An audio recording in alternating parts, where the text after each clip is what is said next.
Ela nasceu em um povoado de Riachuelo, chamado Roque Mendes, que é uma comunidade constituída por elementos brancos.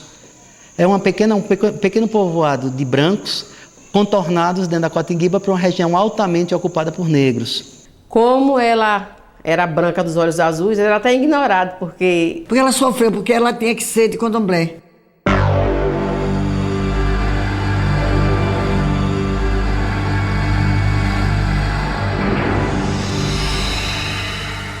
Ela era católica, não era muito.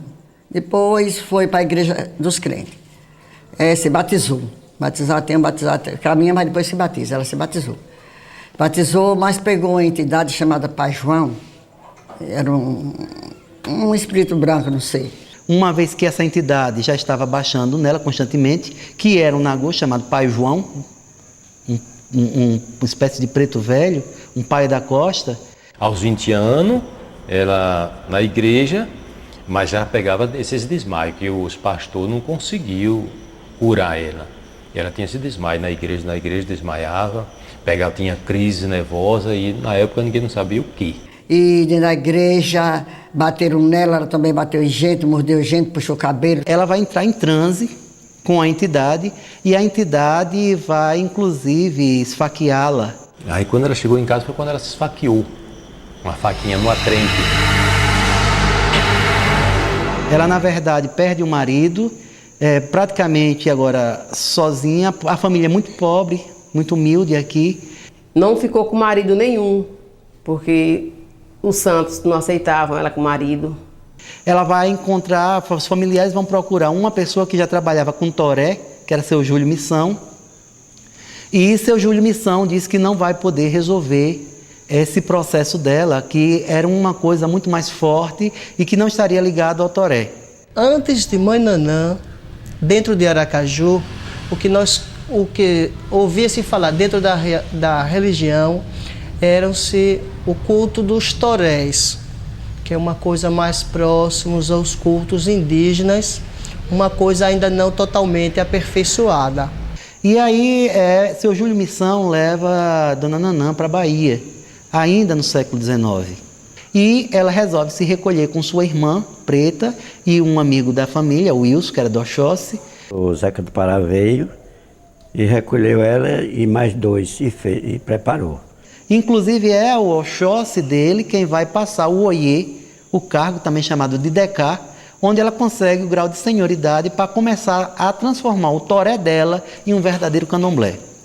Então foi assim, sofreu muito, o povo não aceitava ela, porque era candomblé, quando ela passava o povo se benzia, outro queria até saco de pedra, porque aquela saiona, que ela toda vez só vestia saia de candomblé, como de bata, aqueles panos, aqueles toços, aqueles turbantes, chale, e a roupa toda comprida. Então o povo, quando ela passava na rua, o povo dizia que ela era morta, era muita coisa que ela fazia, era aquele sofrimento. Havia naquele tempo uma perseguição das religiões cristãs muito forte.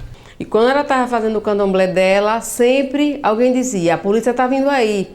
E ela, diversas vezes, ela varou arame farpado, deixando um pedaço da sua saia lá, pendurada, porque se ficasse, era espancada, maltratavam ela, então ela fugia. Ela foi avisada que a polícia estava prendendo todos os pais de santo. Na época era pai de santo, o pessoal não chamava Yalorixá nem Babalorixá como chama hoje. E ela não tinha o que fazer para não ir presa. Ela cavou um buraco no pé do coqueiro, enterrou todos os Exu ali, e o resto ela cobriu com a roupa sujas.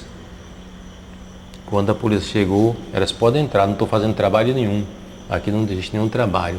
Os Exu estavam enterrados no pé do coqueiro. E a roupa estava os santos e as outras coisas. Então a polícia não prendeu ela. Nesse momento a cavalaria invade os terreiros, fura os atabaques, prende os sacerdotes e todos os presentes nos cultos. E uma das pessoas mais perseguidas daqui de Sergipe vai ser Dona Nanã. Quando a polícia apertou mesmo o cerco, foi quando ela correu. Ela correu para o Calumbi, um sítio que o marido dela tinha no Calumbi. Um lugarzinho que tem perto de Socorro. Correu para lá, passou uns tempos lá no Calumbi, muito sofrimento, e a polícia atrás, não sei o quê. Chamava tintureiro. Tintureiro era um carrinho que só tinha um carro na polícia. Chamava tintureiro, era um carrinho vermelho, que era de Simeão. Eu me lembro como hoje, Simeão. Então, Simeão botou os policiais lá e para trás dela, lá no Calumbi, Socorro. Mas ele não acertou uma, foi 2 vezes. Das 3 não foi mais. Ele se perdeu, ele quebrou o carro, minha mãe era macumbeira velha mesmo. O poder de Nanã, a energia espiritual da Oxum de Nanã e da magia negra de Nanã era tão perigosa que ao ela passar na ponte, ela só fazia com as folhas de umbaúba, que é uma folha de Xangô, que é Deus da justiça. Ela jogava as folhas para um lado e para outro, e o tintureiro, ao chegar perto da ponte, virou e todos os soldados morreram. Nanã se salvou, não foi presa. Então foi a única mãe de santo da época que não teve prisão, foi Nanã. Criaram-se muitos mistérios negativos em cima da pessoa de Nanã, e atingindo assim toda a religião cultuada por ela. Aí teve um tempo aí que os estudantes pegou um bode, mataram um cabrito e botou numa roupa de terno e gravata, ele sei que fez um jeito lá, e botou na porta do palácio, com as farofas, não sei o quê, as farofas de entender, aquelas coisas todas. O governador era Mané Gomes. Era que perseguia muito os candomblé, por motivo de um bode que soltaram na frente do palácio, enfeitado de fita, e acusava tudo que era Nanã. Eu sei que aí virou tudo por cima do macumbeiro. O macumbeiro pagou tudo, sem dever nada. Tudo que acontecia era Nanã. Uma criança, a mulher teve uma criança, botou em uma cerca, disseram que Nanã matou, encheu de alfinete. Outros dizem que não passava de um feto, mas a imprensa, não sei dizer se foi bem a imprensa, mas os boatos que correram, que foi feita por um feitiço e quiseram atribuir a finada Mãe Nanã. Como ela vai ter uma certa longevidade, e dentro das culturas afro-brasileiras, quanto a longevidade o indivíduo tem, mais reforça a proximidade dele com os deuses, por conta da própria ancestralidade, isso vai criar uma série de mitos, de tabus, até constituídos por pessoas de fora do próprio candomblé e de alguns do candomblé também. Passa a justificar a idade dela, porque ela vai falecer, segundo o documento oficial, com 105 anos. Mas segundo a versão familiar, que era a versão dela, ela teria 115 anos. Então dizia que ela tinha magia, ela tinha hóstia no corpo. Aí tem uma série de situações para poder justificar a longevidade dela, coisa que não tem sentido. Era apenas a questão da longevidade dela. Ela foi uma escolhida, ela foi uma preterida pelos deuses na concepção religiosa do grupo que a seguia. Em 1981, Dona Nanã faleceu, cumprindo todas as obrigações, ainda morreu muito lúcida, apesar da idade. Eu tenho prazer de dizer que fui uma neta dela. Até hoje não tenho arrependimento. Porque sobre filho de santo, tudo isso ela ensinou a gente como é que fazia. E então, depois que ela morreu, acabou-se tudo, mas por enquanto ficou minha mãe Marisete. Minha mãe Marisete. Mas minha mãe Marisete não é nunca como ela. Não, ela é mais... A velha era mais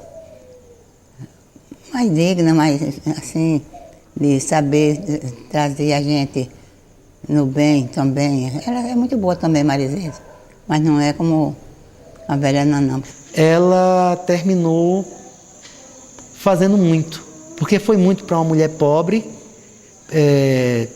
de um interior, proveniente de uma família extremamente humilde, se envolver num período de transição do Império para a República Brasileira, com religiões de matrizes africanas, onde o negro e as manifestações religiosas e culturais negras não tinham validades sociais, ao menos para o Estado brasileiro, onde a discriminação e o preconceito reforçavam, e, acima de tudo, ela é uma mulher branca se envolver com essas coisas de negros e amar e ir até o fim da sua vida cultuando, fazendo o que ela aprendeu. Com muita dignidade, com muita luta, com muita garra, com muito sacrifício, muitas das vezes tirando leite das pedras, ela conseguiu escrever o próprio nome dela na história da memória dessas religiões aqui no nosso estado.